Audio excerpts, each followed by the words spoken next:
ਇਹ ਕੱਟੀ ਤੇ ਕੱਟਾ ਦੋਵੇਂ ਇਕੱਠੇ ਵੱਜੇ ਹਨ ਤਾਂ ਆਪਸ ਵਿੱਚ ਗੁਫ਼ਤਗੂ ਕਰਨ ਲੱਗ ਪਏ।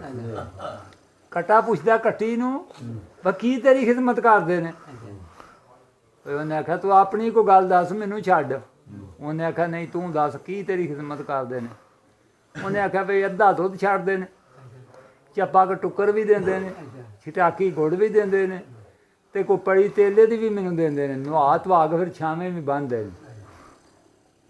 ਉਹਨੇ ਆਖਿਆ ਫਿਰ ਤੂੰ ਹੁਣ ਦੱਸ ਤੇਰੀ ਕੀ ਖਿਦਮਤ ਕਰਦੇ ਨੇ। ਉਹਨੇ ਆਖਿਆ ਮੇਰੀ ਖਿਦਮਤ ਨੂੰ ਛੱਡ ਦੇ, ਮੇਰੀ ਬੜੀ ਉੱਚੀ ਖਿਦਮਤ ਹੈ। ਉਹਨੇ ਆਖਿਆ ਤਾਂ ਵੀ ਦੱਸ ਤਾਂ ਸਹੀ, ਅੱਜ ਕੱਲ੍ਹ ਤੈਨੂੰ ਦੁਬਈ ਪੇ ਮੰਗਾਉਂਦੇ ਸਾਂ। ਉਹਨੇ ਆਖਿਆ ਮੈਂ ਉਹਨਾਂ ਦੀ ਮੱਝ ਮੇਲ ਛੱਡਦਾ, ਮੈਨੂੰ ਪਾਣੀ ਦਾ ਛੱਡ ਡੇਰੇ ਤੇ ਬਹਿ ਰਵੇ ਕਰੇ। ਉਹ ਕੋਈ ਆਸਰਾ ਦਾ ਜਵਾਨ ਲੰਘਿਆ ਤੇ ਉਹਨੇ ਨਾ ਆਖਿਆ ਵੀ ਜਿਹੜਾ 12 ਸਾਲਾਂ ਦਾ ਰੋਜ਼ਾ ਛਡਾਏ ਉਹ ਮੂੰਹ ਮੰਗੀਆਂ ਮੁਰਾਦਾਂ ਪਾਏ।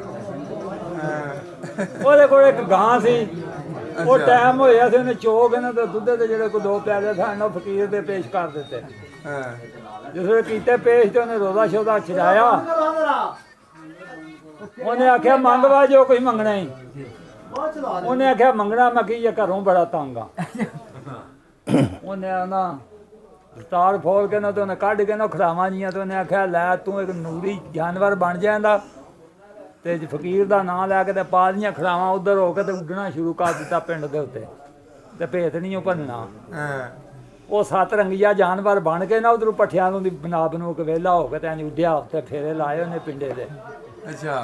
ਤੇ ਸਾਰਾ ਪਿੰਡ ਲਾ ਪਿਆ ਆਖਣ ਹਾਂ ਇਹ ਨਹੀਂ ਭੈੜੀਏ ਤੇ ਕੋਈ ਨੂਰੀ ਫਰਿਸ਼ਤਾ ਹੀ, ਇਹ ਪਤਾ ਨਹੀਂ ਕੀ ਕੁਛ ਹੈ ਆ ਗਈ ਆ ਸਾਡੇ ਤੇ ਪਿੰਡ ਦੇ ਉੱਤੇ ਅੱਲਾ ਦੀ ਰਹਿਮਤ ਹੋ ਗਈ ਆ।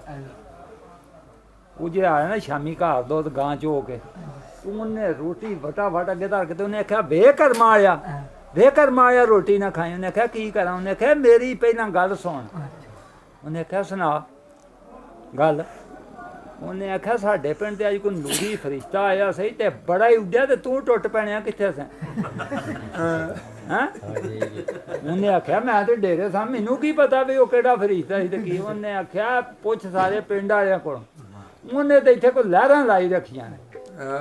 ਉਹਨੇ ਆਖਿਆ ਮੈਂ ਤੇ ਥੜੋਕ ਗਿਆ। ਸ਼ਾਮ ਪਈ ਜਿੱਥੇ ਬੈਠੇ ਨਾ ਆਈਆਂ ਗੱਲਾਂ ਸ਼ਰਾਂ ਤੇ ਉਹਨੇ ਹੌਲੀ ਹੌਲੀ ਨਾ ਕੋਤਰ ਖਾਤਰ ਲਿਆ ਤੇ ਉਹਨੇ ਆਖਿਆ ਉਹ ਤੇ ਮੈਂ ਸੋ।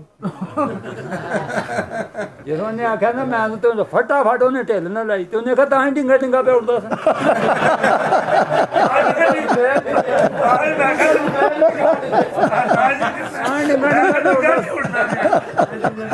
ਤਾਂ ਚੱਲ ਬਾਹਰ ਬਣਾਉਂਦਾ ਸੀ। ਆਹੋ ਸੁਣਾਓ ਗੱਲ। ਤਾਂ ਇਹ ਡਿੰਗਾ ਡਿੰਗਾ ਪਿਆਦਾ ਸੀ ਨਾ।